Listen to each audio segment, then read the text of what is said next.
Hello students, स्वागत है आपका आज के इस प्रीमियम मास्टर क्लास में। मैं आपका होस्ट हूं और आज ना हम आपके सिलेबस का सबसे फाउंडेशनल पिलर टैकल करने वाले हैं, some basic concepts of chemistry. देखो, नीट प्रिपरेशन का प्रेशर मैं बिल्कुल समझता हूं, but right now just sit back, focus and trust the process. आज हम एकदम बेसिक से शुरू करके अपनी कॉन्सेप्चुअल क्लैरिटी को टॉप लेवल तक बिल्ड करेंगे, एक रिगरस, एकेडमिक और हाईली मेथोडिकल अप्रोच के साथ। चलिए इस चैप्टर को अपना सबसे स्ट्रॉन्ग एसेट बनाते हैं। आज के सेशन में हमारे 4 मेन ब्लॉक्स हैं। पहला, इंट्रोडक्शन एंड हिस्ट्री। दूसरा, मैटर, एटम्स एंड मॉलिक्यूल्स। तीसरा, और सच कहूं तो सबसे important, mole concept and gas laws. और आखिर में सेक्शन 4 होगा स्टोइशियोमेट्री एंड कॉन्सेंट्रेशन टर्म्स पर। ट्रस्ट मी, हम नोट्स का एक भी डिटेल, एक भी फॉर्मूला या कोई छोटा सा शॉर्टकट मिस नहीं करेंगे। हर एक लाइन आपके एग्जाम के लिए क्रूशल है। तो चलिए सीधे इन हैंड रिटन नोट्स पर आते हैं। टॉप राइट पर ध्यान दीजिए, मिनिमम 2 क्वेश्चंस इन नीट की गारंटी लिखी है। ये एब्सोल्यूट हाई यील्ड टेरिटरी है। जो टॉपिक्स हम एग्जैक्ट सीक्वेंस में कवर करेंगे वो हैं number 1 atoms and molecules, number 2 mole and it's calculations, number 3 stoichiometry और नंबर 4 कॉन्सेंट्रेशन टर्म्स। ये हमारा एग्जैक्ट रोड मैप है आज के इस एक्सप्लेनर के लिए। ओके, सेक्शन 1 से शुरू करते हैं, introduction and ancient chemistry. Heavy mathematical formulas पर जंप करने से पहले ना केमिस्ट्री की रिच हिस्टोरिकल फाउंडेशन को थोड़ा समझना बहुत जरूरी है। सबसे पहले let's define our field. Science basically nature को समझने और डिस्क्राइब करने का एक कंटिन्यूअस ह्यूमन एफर्ट है।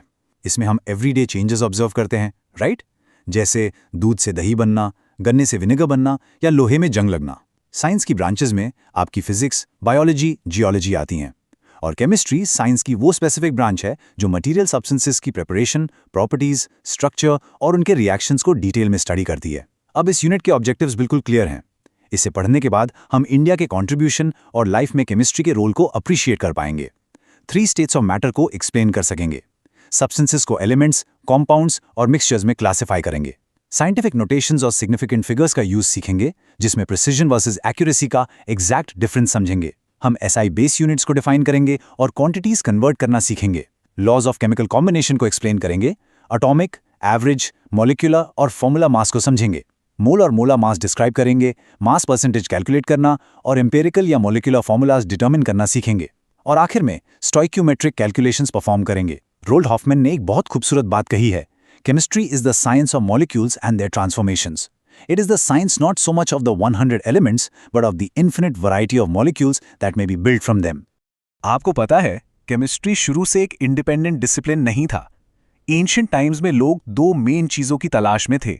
एक था फिलोसोफर्स स्टोन यानी पारस पत्थर, जिसका मानना था कि वो आम बेसर मेटल्स जैसे आयरन और कॉपर को गोल्ड में बदल सकता है। और दूसरा था एलिक्सिर ऑफ लाइफ यानी अमृत, जो इंसान को अमर कर दे। एंशिएंट इंडिया में साइंटिफिक फिनोमेना का डेली लाइफ में एप्लीकेशन पहले से ही काफी वास्ट था। अगर हम टाइमलाइन देखें तो 1300 से 1600 सीई के बीच केमिस्ट्री मेनली एल्केमी और हाइड्रोकेमिस्ट्री के फॉर्म में डेवलप हुई, जिसमें चाइनीज और इंडियन कल्चर्स की अपनी स्ट्रॉन्ग ट्रेडिशंस थी। फिर 18th सेंचुरी यूरोप में अरब्स के थ्रू एल्केमिकल ट्रेडिशंस आने के बाद मॉडर्न केमिस्ट्री का शेप बनना शुरू हुआ। इंडिया में इसका डिक्लाइन और रीबर्थ एक सच में इंटरेस्टिंग स्टोरी है। एल्केमी डिक्लाइन हुई, एट्रोकेमिस्ट्री एक स्टडी स्टेट पर आकर 20th सेंचुरी में वेस्टर्न मेडिसिन आने की वजह से डिक्लाइन हो गई। फॉरेन प्रोडक्ट्स आने से हमारी इंडिजिनस आयुर्वेदिक फार्मा भी डिक्लाइन हुई और इंडियंस को नई टेक्निक सीखने में लगभग 100 से 150 साल लग गए। उसके बाद मिड 19th सेंचुरी में यूरोपियन साइंटिस्ट के थ्रू इंडिया में मॉडर्न केमिस्ट्री की वापस ग्रोथ शुरू हुई। एंशिएंट इंडिया की आर्कियोलॉजी में ना केमिस्ट्री का फुटप्रिंट बहुत गहरा है। मोहेंजोदारो और हड़प्पा में एक्सकेवेशंस दिखाते हैं कि कंस्ट्रक्शन के लिए बेक्ड ब्रिक्स यूज होते थे। एक बड़ा स्पेसिफिक जिप्सम सीमेंट का इस्तेमाल था, जिसमें लाइम, सैंड और ट्रेसेस ऑफ कैल्शियम कार्बोनेट होता था। हड़प्पन्स फेयांस बनाते थे, जो ऑर्नामेंट्स के लिए यूज होने वाला एक तरह का ग्लास था। उन्होंने पॉटरी मास प्रोड्यूस की, और सोचिए, ये मिक्सिंग, मोल्डिंग और फायर हीटिंग का सबसे अर्ली केमिकल प्रोसेस था। वो लेड, सिल्वर, गोल्ड और कॉपर को मेल्ट और फोर्ज करना जानते थे और टिन और आर्सेनिक मिलाकर कॉपर की हार्डनेस भी बढ़ाते थे। एंशिएंट इंडिया में केमिस्ट्री को अलग अलग नामों से जाना जाता था, जैसे रसायन शास्त्र, रसतंत्र, रस क्रिया या रस विद्या, जिसमें मेटलर्जी, मेडिसिन, कॉस्मेटिक्स, ग्लास और डाइज आते थे। कॉपर मेटलर्जी हमारी कैल्कोलिथिक कल्चर से जुड़ी हुई है। नॉर्थ इंडिया के ब्लैक पॉलिश्ड वेयर का जो गोल्डन ग्लॉस है ना, वो उनका masterful kiln temperature control show करता है। ग्लास मेकिंग मास्की साउथ इंडिया में अराउंड 1000 से 900 BCE में एग्जिस्ट करती थी, जिसे मेटल ऑक्साइड्स यूज करके कलर किया जाता था। डाइस का मेंशन ऋग्वेदा और अथर्ववेदा में 1000 से 400 BCE के आसपास मिलता है, जिसमें टर्मरिक, मैडर और सनफ्लावर यूज होते थे। और अगर पेपर और इंक की बात करें तो चाइनीज ट्रैवलर आइट सिंह ने 2nd सेंचुरी पेपर का मेंशन किया है और टैक्सला में 4th सेंचुरी की बनी हुई इंक मिली है। हमारे एंशंट इंडिया के टेक्स्ट और डिस्कवरीज अपने टाइम से लिटरली बहुत आगे थे। ध्यान से सुनिए, कौटिल्य के अर्थशास्त्र में सी और लिकर्स से सॉल्ट प्रोडक्शन का क्लियर जिक्र है। चारक संहिता, जो कि ओल्डेस्ट आयुर्वेदिक एपिक है, उसमें sulphuric acid, nitric acid, oxides, sulphates और कार्बोनेट्स की प्रिपरेशन मेंशन है। और सबसे हैरान करने वाली बात, उसमें एलिमेंट्स ट्रीट करने के लिए भस्मा के फॉर्म में नैनो टेक्नोलॉजी का मेंशन है। सुश्रोता सामिथा एल्कालीज की इंपॉर्टेंस एक्सप्लेन करती है। नागार्जुना, जो अराउंड 800 CE के ग्रेट साइंटिस्ट थे, उन्होंने फर्नेसेस और क्रूसिबल्स डिस्कस किए, फ्लेम कलर से मेटल्स को आइडेंटिफाई किया, और उनका टेक्स्ट रस रत्नाकर मर्क्यूरी कंपाउंड से डील करता है। रस रत्ना नाम में भी फर्नेसेस और फ्लेम कलर्स का जिक्र है। रसोपनिषदा तो गन पाउडर प्रिपरेशन और फायरवर्क्स तक डिस्क्राइब करती है, जिसमें सल्फर, चारकोल, सॉल्ट पिट्रे, मर्क्यूरी और कैम्फर यूज होता था। चक्रपनी ने मर्क्यूरी सल्फाइड डिस्कवर किया और मस्टर्ड ऑयल और एल्कालीज यूज करके सोप इन्वेंट किया। वराहा मिहिर की बृहद संहिता में वॉल्स, परफ्यूम्स और कॉस्मेटिक्स के लिए ग्लूटेनस मटेरियल का मेंशन है। लेकिन इन सब में सबसे बड़ा फैक्ट है 600 BCE की एटॉमिक थ्योरी। आचार्य कनाद ने जॉन डॉल्टन से लगभग 2500 साल पहले इसको कॉन्सेप्चुलाइज कर लिया था। उन्होंने वैशेषिका सूत्र लिखे, जिसमें कहा गया कि मैटर इनडिविजिबल बिल्डिंग ब्लॉक से बना है और सबसे छोटा इनडिविजिबल पार्टिकल परमाणु यानी एटम है, जो उनके हिसाब से इटर्नल, इंडिस्ट्रक्टिबल, स्फेरिकल और हमेशा मोशन में होता है। Okay, moving on to section 2, matter, atoms and molecules. History का एक सॉलिड बेस हमने बना लिया है। अब हम डायरेक्ट मैटर की कोर फिजिकल क्लासिफिकेशन पर अपना फोकस शिफ्ट करेंगे। मैटर क्या है, इसे समझते हैं। मैटर का अपना एक वॉल्यूम, शेप और मास होता है। इसके अंदर दो फोर्सेस के बीच ना एक कांस्टेंट बैटल चलती रहती है। एक तरफ है थर्मल एनर्जी यानी TE, जो पार्टिकल्स के मोशन की वजह से होती है और मॉलिक्यूल्स को एक दूसरे से दूर रखने की कोशिश करती है। दूसरी तरफ है IMF यानी इंटरमॉलिक्यूलर फोर्स ऑफ अट्रैक्शन, जो पार्टिकल्स को पास लाने की कोशिश करता है। इस कांस्टेंट बैटल के बेसिस पर फिजिकल क्लासिफिकेशन होती है। पहला है सॉलिड, जहां IMF थर्मल एनर्जी से बहुत बहुत ज़्यादा होता है। दूसरा है लिक्विड, जहां ये दोनों इंटरमीडिएट स्टेट में होते हैं। तीसरा है गैस, जहां थर्मल एनर्जी IMF से बहुत ज़्यादा होती है। अब आते हैं केमिकल क्लासिफिकेशन पर, जहां मैटर दो मेन हिस्सों में डिवाइड होता है, प्योर सब्सटेंसेस और मिक्सचर्स। प्योर सब्सटेंसेस में एलिमेंट्स आते हैं जिसमें सिर्फ एक टाइप का एटम होता है, एग्जाम्पल के लिए आयरन, सोडियम और O2। और इसी में कंपाउंड्स आते हैं जिसमें एक से ज़्यादा टाइप के एटम्स एक फिक्स्ड रेशो में कंबाइन होते हैं, जैसे H2O और CO2। दूसरी तरफ मिक्सचर्स हैं जिनका रेशो फिक्स नहीं होता। इनमें होमोजीनियस मिक्सचर्स आते हैं जिनकी कॉम्पोजिशन एकदम यूनिफॉर्म होती है, और हेट्रोजीनियस मिक्सचर्स जिनकी कॉम्पोजिशन नॉन यूनिफॉर्म होती है। बेसिकली केमिस्ट्री एटम्स और मॉलिक्यूल्स की ही स्टडी है। एटम किसी भी मैटर का सिंपलेस्ट और स्मॉलेस्ट यूनिट है, जैसे ऑक्सीजन, नाइट्रोजन, आयन और हाइड्रोजन। और मॉलिक्यूल क्या है? इसमें एक से ज्यादा एटम्स जुड़े होते हैं, जैसे O2, N2, H2, H2O, CO2 और Fe2O3। मॉलिक्यूल्स के आगे दो कैटेगरीज हैं। होमो एटॉमिक मॉलिक्यूल्स में एग्जैक्टली सेम टाइप के एटम्स होते हैं, जैसे O2, O3, S8, S4 और P4। ये नॉर्मली एलिमेंट्स होते हैं। हेट्रो एटॉमिक मॉलिक्यूल्स में डिफरेंट टाइप्स के एटम्स होते हैं, जैसे CO2, H2O, H2SO4 और C6H12O6। ये कंपाउंड्स होते हैं। अब एक बहुत इंपॉर्टेंट टर्म आती है एटॉमिसिटी। एटॉमिसिटी बेसिकली एक मॉलिक्यूल में टोटल नंबर ऑफ एटम्स को कहते हैं, जैसे O2 की एटॉमिसिटी 2 है, S8 की 8, P4 की 4। अगर हम सुक्रोज का एग्जाम्पल लें, जिसका फॉर्मूला C12, H22 और 11 है, तो इसमें कार्बन की एटॉमिसिटी 12 है, हाइड्रोजन की 22 और ऑक्सीजन की 11। तो टोटल एटॉमिसिटी क्या होगी? 12 + 22 + 11, जो 45 के बराबर है। इसका मैथमेटिकल साइकिल ध्यान रखना बहुत सिंपल है। मॉलिक्यूल से एटम निकालने के लिए आप सिंपली एटॉमिसिटी से मल्टीप्लाई करते हैं और वापस एटम से मॉलिक्यूल पर आने के लिए एटॉमिसिटी से डिवाइड करते हैं। अब हम इस एटॉमिक सिंबल नोटेशन को देखते हैं। यहाँ X उस एलिमेंट का सिंबल है। इसके ऊपर जो A लिखा है वो मास नंबर है, जो न्यूक्लियॉन्स यानी न्यूक्लियस में मौजूद प्रोटॉन्स प्लस न्यूट्रॉन्स के बराबर होता है। और इसके नीचे लिखा हुआ Z एटॉमिक नंबर है, जो सिंपली न्यूक्लियस में नंबर ऑफ प्रोटॉन्स के बराबर होता है। अब ये जो सब एटॉमिक पार्टिकल्स की एब्सोल्यूट और रिलेटिव वैल्यूज है ना, ये आपकी फिंगर टिप्स पर होनी चाहिए। टेबल को देखिए। इलेक्ट्रॉन का एब्सोल्यूट चार्ज -1.6 × 10⁻⁻19 कूलम्स है और रिलेटिव चार्ज -1 है। इसका absolute mass 9.1 into 10 to the power -31 kg है और रिलेटिव मास 1/1837 है, जो अप्रॉक्सीमेटली 0 AMU के बराबर ही होता है। प्रोटॉन का absolute charge plus 1.6 into 10 to the power -19 coulombs है और relative charge +1। Absolute mass 1.67 into 10 to the power -27 kg और रिलेटिव मास 1 AMU है। न्यूट्रॉन पर आते हैं, इसका एब्सोल्यूट चार्ज 0 है, रिलेटिव चार्ज भी 0। एब्सोल्यूट मास प्रोटॉन के जितना ही, यानी 1.67 into 10 to the power -27 kg और रिलेटिव मास 1 AMU है। यहाँ एक क्रूशियल एग्जाम टिप याद रखिए, AMU stands for atomic mass unit और स्ट्रिक्टली स्पीकिंग ये एग्जैक्ट मास ऑफ प्रोटॉन या एग्जैक्ट मास ऑफ न्यूट्रॉन के इक्वल नहीं होता, बस क्लोज होता है।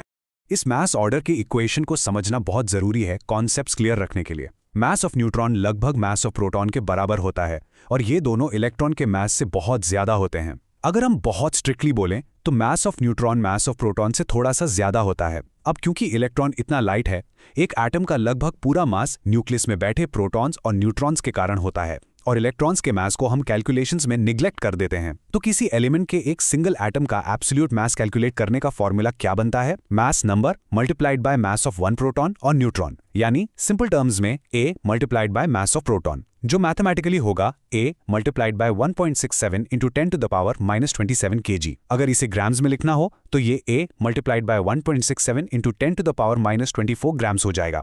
सिंपली पुट, ये A AMU के बराबर है। एटम्स के अंदर पार्टिकल्स काउंट करने का रूल भी देख लीजिए। नंबर ऑफ प्रोटॉन्स हमेशा आपका एटॉमिक नंबर यानी Z होता है। Number of neutrons mass number A minus atomic number Z होता है, यानी A माइनस Z। और number of electrons number of protons के बराबर तभी होंगे जब एटम कंप्लीटली न्यूट्रल या अनचार्ज्ड हो। अब अगर एटम न्यूट्रल नहीं है तो वो चार्ज्ड एटम बन जाता है। ये दो तरह के होते हैं। पहला, पॉजिटिवली चार्ज्ड एटम्स जिन्हें हम कैटायंस कहते हैं। ये तब बनते हैं जब एटम इलेक्ट्रॉन्स लूज करता है। इसमें इलेक्ट्रॉन्स प्रोटॉन से कम रह जाते हैं, तो नंबर ऑफ इलेक्ट्रॉन्स निकालने के लिए आप एटॉमिक नंबर में से चार्ज की एब्सोल्यूट वैल्यू माइनस कर देते हैं। दूसरा, नेगेटिवली चार्ज्ड एटम्स या अनायंस। ये इलेक्ट्रॉन्स गेन करने से बनते हैं। इसमें इलेक्ट्रॉन्स प्रोटॉन से ज्यादा हो जाते हैं, तो यहां नंबर ऑफ इलेक्ट्रॉन्स निकालने के लिए एटॉमिक नंबर में चार्ज की एब्सोल्यूट वैल्यू प्लस कर देते हैं। एक रूल हमेशा याद रखिए, number of electrons, protons, neutrons A या Z कभी भी फ्रैक्शन में नहीं हो सकते, यह हमेशा एक होल नंबर ही होंगे। अब कुछ टर्म्स को डिफाइन करते हैं। सबसे पहले आइसोटोप्स। इनका एटॉमिक नंबर सेम होता है पर मास नंबर डिफरेंट होता है, यानी प्रोटॉन सेम पर न्यूट्रॉन्स डिफरेंट। क्योंकि प्रोटॉन सेम है, इनकी केमिकल प्रॉपर्टीज सेम होती हैं पर मास अलग होने से फिजिकल प्रॉपर्टीज डिफरेंट होती हैं। Usually heavier isotopes radio active nature के होते हैं। इसके बेस्ट एग्जांपल्स हैं हाइड्रोजन के आइसोटोप्स, प्रोटियम जिसमें 1 प्रोटॉन 0 न्यूट्रॉन्स हैं, ड्यूटेरियम जिसमें 1 प्रोटॉन 1 न्यूट्रॉन है और ट्रिटियम जिसमें 1 प्रोटॉन 2 न्यूट्रॉन्स हैं। अब अगर आपको एवरेज एटॉमिक मास निकालना हो तो उसका फॉर्मूला है sum of percentage abundance multiplied by isotopic mass और इस पूरे को 100 से डिवाइड कर दीजिए। बाकी जम्स भी बिल्कुल क्लियर होने चाहिए। आइसोबार्स का मास नंबर सेम होता है पर एटॉमिक नंबर डिफरेंट। आइसोइलेक्ट्रॉनिक का सीधा मतलब है same number of electrons. Isotones वो होते हैं जिनमें सेम नंबर ऑफ न्यूट्रॉन्स होते हैं। आइसोस्टर्स उन्हें कहते हैं जिनमें सेम नंबर ऑफ इलेक्ट्रॉन्स और सेम एटोमिसिटी दोनों हों। और आइसोडायाफर्स उनमें होते हैं जहां न्यूट्रॉन और प्रोटॉन का डिफरेंस एग्जैक्टली सेम होता है। Alright, now entering section 3, mole concept and gas laws. Students, अब अपना 100% फोकस यहाँ बोर्ड पर रखिए। ये इस चैप्टर का मेन मैथमेटिकल इंजन है और इसे परफेक्ट मास्टर करना नीट क्रैक करने के लिए बिल्कुल नॉन नेगोशिएबल है। चलिए मोल कॉन्सेप्ट के सबसे बेसिक फॉर्मूला से स्टार्ट करते हैं। 1 मोल किसके बराबर होता है? 6.022 इंटू 10 टू द पावर 23, जिससे हम यूनिवर्सली एवोगैड्रो नंबर कहते हैं और Na से रिप्रेजेंट करते हैं। तो 1 मोल एटम का मतलब सिंपल है 6.022 into 10 to the power 23 atoms. एक फॉर्मूला हमेशा याद रखना, Na multiplied by AMU exactly 1 gram के बराबर होता है। अब रिलेटिव एटॉमिक मास यानी RAM का फॉर्मूला देखते हैं। यह है mass of 1 atom of an element divided by 1/12 the mass of 1 atom of carbon 12। जब आप इसे सॉल्व करते हैं तो यह सिंप्लीफाई होकर सिर्फ एलिमेंट का मास नंबर बन जाता है। एक और अजीब लगने वाला रूल है पर बहुत इंपॉर्टेंट है। अगर ग्राम या जी किसी वर्ड से पहले एक प्रीफिक्स की तरह यूज हो रहा हो तो वो सीधा मोल टू रिप्रेजेंट करता है। असल में ग्राम कॉन्सेप्ट ही मोल कॉन्सेप्ट है। इसका क्या मतलब? जैसे अगर मैं कहूं 2GO, इसका मतलब है mass of oxygen in grams. लेकिन अगर मैं कहूं 2G एटम ऑफ O, इसका मतलब मास नहीं बल्कि 2 मोल एटम ऑफ ऑक्सीजन है। ऑक्सीजन 16 का क्लासिक केस लेते हैं। 16 AMU 1 एटम का मास है, 16 ग्राम 1 मोल एटम का मास है, जिसे हम मोलर एटॉमिक मास या ग्राम एटॉमिक मास कहते हैं। और अगर मैं सिर्फ नंबर 16 कहूं बिना किसी यूनिट के तो वो उसकी रिलेटिव एटॉमिक मास यानी मास नंबर है। अब मैं फॉर्मूला पर आते हैं जो बार बार यूज होगा। Number of moles of x, जिसे हम nx लिखते हैं, बराबर होता है given mass of x divided by molar mass of x के, यानी w बाय m के। ये एक और चीज के बराबर होता है given number of particles of x divided by na के, यानी n बाय na। अब सिर्फ गैसेस के केस में हमारे पास एक एडिशनल फॉर्मूला आता है, number of moles of gas x equals given volume of gas x divided by molar volume, जिसे Vm कहते हैं। अब ये मोलर वॉल्यूम या Vm क्या चीज़ है?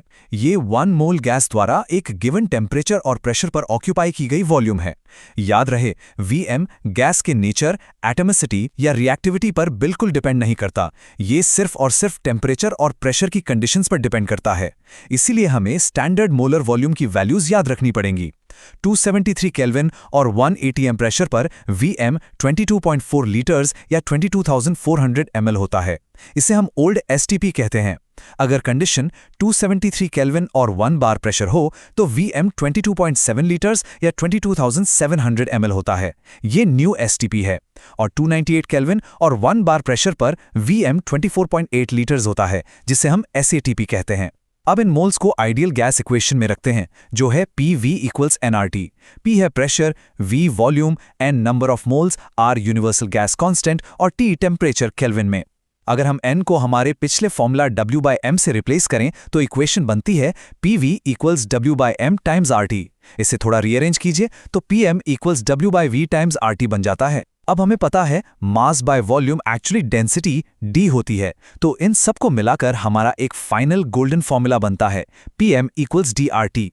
इस आइडियल गैस इक्वेशन में जो यूनिवर्सल गैस कांस्टेंट R है, उसकी 3 एग्जैक्ट वैल्यूज आपको टिप ऑफ द टंग पर याद रखनी है। पहली वैल्यू 8.314, जो कैलकुलेशन आसान करने के लिए लगभग 25/3 जूल्स पर केल्विन पर मोल मानी जा सकती है। दूसरी वैल्यू है 2 कैलोरीज पर मोल पर केल्विन और तीसरी वैल्यू 0.0821, जो लगभग 1/12 लीटर ATM पर केल्विन पर मोल होती है। कैलकुलेशन के हिसाब से यूनिट देखकर करेक्ट वैल्यू पिक करनी होती है। अब जल्दी से गैस लॉस समझते हैं। पहला है बॉयल्स लॉ। ये कहता है कि जब टेम्परेचर और मोल्स N कांस्टेंट हो तो PV कांस्टेंट होता है, जिसका मतलब P इनवर्सली प्रोपोर्शनल है V के। इसका फॉर्मूला है P1V1 इक्वल्स P2V2, और अगर हम P वर्सेस V का ग्राफ बनाएं तो वो एक डाउनवर्ड कर्व होता है। दूसरा है चार्ल्स लॉ। अगर हम P और N को कांस्टेंट रखें तो V बाय T कांस्टेंट हो जाता है, यानी V डायरेक्टली प्रोपोर्शनल है टेम्परेचर T के। फॉर्मूला बनता है V1 bye T1 equals V2 by T2। यहाँ वॉल्यूम वर्सेस टेम्परेचर, जो केल्विन में होना चाहिए, उसका ग्राफ ऑरिजिन से गुजरती हुई एक स्ट्रेट लाइन होता है। तीसरा है एवोगैड्रोज लॉ। कांस्टेंट टेम्परेचर और प्रेशर पर इक्वल वॉल्यूम्स ऑफ गैसेस में इक्वल नंबर ऑफ मॉलिक्यूल्स और इसीलिए इक्वल मोल्स होते हैं, तो V डायरेक्टली प्रोपोर्शनल है N के। चौथा है गेल-लुसाक्स लॉ। कांस्टेंट वॉल्यूम और N पर P बाय T कांस्टेंट होता है, मतलब P डायरेक्टली प्रोपोर्शनल है T के। फॉर्मूला है P1 bye T1 equals P2 bye T2, और इसका ग्राफ भी ऑरिजिन से स्टार्ट होने वाली एक स्ट्रेट लाइन होता है।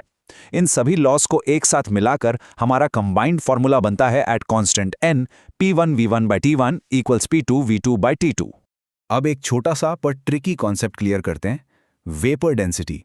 हमने अभी थोड़ी देर पहले सीखा कि किसी गैस की डेंसिटी dPm बाय RT के बराबर होती है, तो इसका मतलब किसी भी गैस के लिए डेंसिटी P के डायरेक्टली प्रोपोर्शनल और T के इन्वर्सली प्रोपोर्शनल होती है। वेपर डेंसिटी किसी भी गैस की डेंसिटी को हाइड्रोजन H2 गैस की डेंसिटी से सेम टेम्परेचर और प्रेशर पर डिवाइड करने से मिलती है। इसका डायरेक्ट और सबसे यूजफुल फॉर्मूला है VD of gas equals M gas divided by 2। अब मोल कैलकुलेशंस को एकदम फास्ट करने के लिए इस सिंपल Y मैप को दिमाग में बिल्कुल बैठा लीजिए। अगर आपके सेंटर में मोल है तो उससे गिवन मास तक पहुंचने के लिए मोलर मास से मल्टीप्लाई कीजिए। वापस मोल पर आने के लिए मोलर मास से डिवाइड कर दीजिए।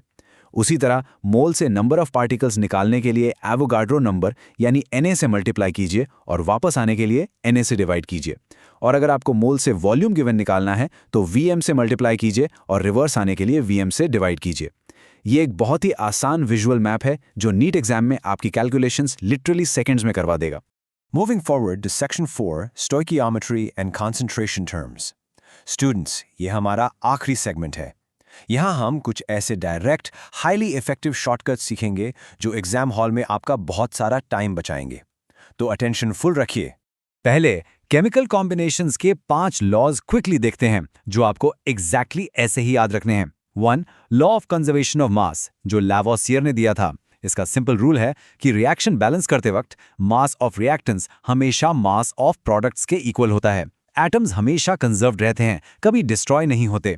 2. Law of constant proportion. अगर आपको एक कंपाउंड सोर्स 1, सोर्स 2 या सोर्स 3 कहीं से भी मिला हो, उसमें एलिमेंट्स का मास रेशियो हमेशा कांस्टेंट रहेगा। 3. Law of multiple proportion. जब एलिमेंट ए और बी कंबाइन करके एक से ज्यादा कंपाउंड्स बनाते हैं, जैसे AB, AB2, A2B, A3B2 आदि। 4. Gay-Lussac's law of volume of gases. जैसे 1 वॉल्यूम H2 गैस और 1 वॉल्यूम Cl2 गैस कंबाइन होकर एग्जैक्टली 1:1 रेशियो में 2 वॉल्यूम्स HCl गैस बनाती हैं। 5. Law of reciprocal proportion. इसे यूजुअली A, B और C एलिमेंट्स के एक ट्रायंगल डायग्राम से रिप्रेजेंट किया जाता है। अब आते हैं एम्पिरिकल फॉर्मूला पर, जिसे EF कहते हैं। ये बेसिकली एटम्स का सिंपलेस्ट होल नंबर रेशियो होता है, जबकि मॉलिक्यूलर फॉर्मूला या MF उस कंपाउंड में exact number of atom show करता है।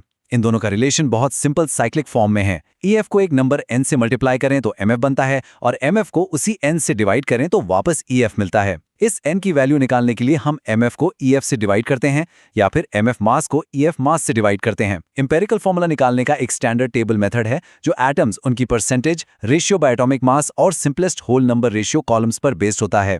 एक आखिरी फॉर्मूला नोट कर लीजिए। Minimum molecular mass of a compound निकालने के लिए atomic mass of that element multiplied by 100 कीजिए और फिर उसे परसेंटेज ऑफ दैट एलिमेंट से डिवाइड कर दीजिए। सॉल्यूशंस के अंदर परसेंटेज कॉम्पोजिशन एक्सप्रेस करने की 4 मेन टर्म्स होती हैं। पहला है परसेंटेज बाय मास, जिसे W बाय W यानी वेट बाय वेट कहते हैं।